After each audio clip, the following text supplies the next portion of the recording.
A young me is walking determinedly down Wells Street on the near north side of Chicago, a lively strip of bars, restaurants, and porn emporiums. The brutal wind whips, cold enough to hurt your face and your feelings. White snow blankets the street, gray slush devouring the edges. I'm 20 and in my 4th year of college. The great maw of my future looms. It looms like a maniac. Enough with the looming. At this point, I've been writing and performing comedy, mostly on the radio, at Southern Illinois University with my madcap friend Tim Thomas, the first of many comedy partners to come, and after months, years really, of writing short comic satires and curiosities, I am wondering, how does it work? It being showbiz, Hollywood, a career making television, movies, what have you. Seriously, what have you? I'll take anything. It's all such a blind guess at this point. It all seems so impossible, knowing what to aim for, what to commit to, where to step next.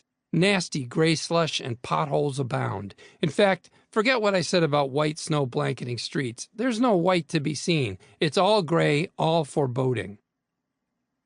A few months before that, I was sitting in an empty classroom in Carbondale, Illinois, writing bits for my weekly radio comedy show, The Primetime Special.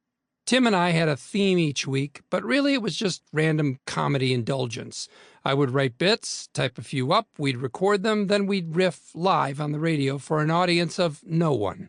But at some point, while filling pages with comical jottings for the show, it occurred to me that this is what a comedy writer does for a living.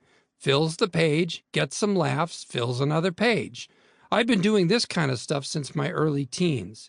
First doing my comedy into a Panasonic tape recorder, then scripting stuff on my mom's typewriter all through junior high and high school and now college. By age 20, I'd been steadily pumping out the blithering idiocy for over a decade. I suppose if I'd grown up in Hollywood, it would have been obvious that this was my calling.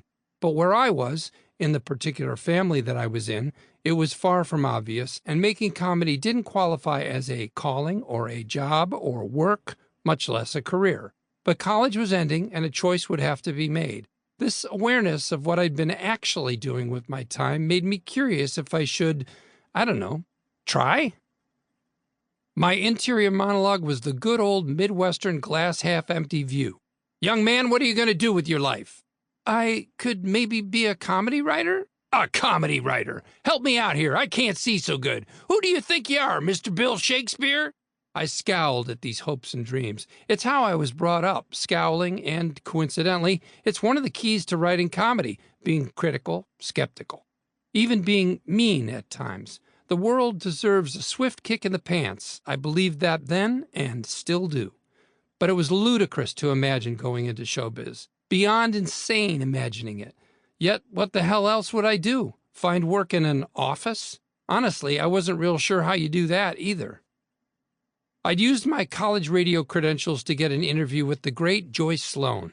Joyce was den mother of Second City Theater in Chicago. She had shepherded the lives and creative choices at that legendary comedy theater for decades, and she did it with a personal touch.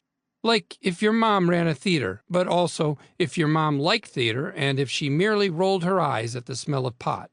Joyce was the best and would one day give me my big break.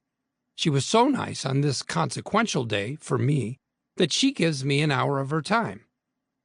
I sit in her office and pepper her with names, asking her to tell me of paths to greatness. John Belushi, Joe Flaherty, Bill Murray, Dan Aykroyd, Gilda Radner. The list is long, and I easily kill an hour with it. I want to hear a story that sounded like something I might duplicate. Someone coming out of nowhere, trying and failing, and eventually, through dint of toil and sucking, getting somewhere. I'm sure she thinks she's giving me what I want as she reels off the legend versions of each person's story. The fan-friendly, touch-of-magic tall tales. The one I remember specifically was about Joe Flaherty. I love Joe's giddy characterizations on SCTV, best of all Guy Caballero and Sammy Maudlin. Go look them up. So he wasn't the most famous of the performers on my list, but I figured I might hear a story that might sound like something I could aspire to. Joyce's version went like so. Joe Flaherty. Joe was in Pennsylvania, and he packed himself a sack lunch and got on the train to Chicago. He came right to the theater and walked in and said, "Give me a chance." And we did, and he was wonderful. To keep listening to this audiobook for free, click the link in the description. It will take you to a free Audible trial where you can listen to this and many other books for free for 30 days.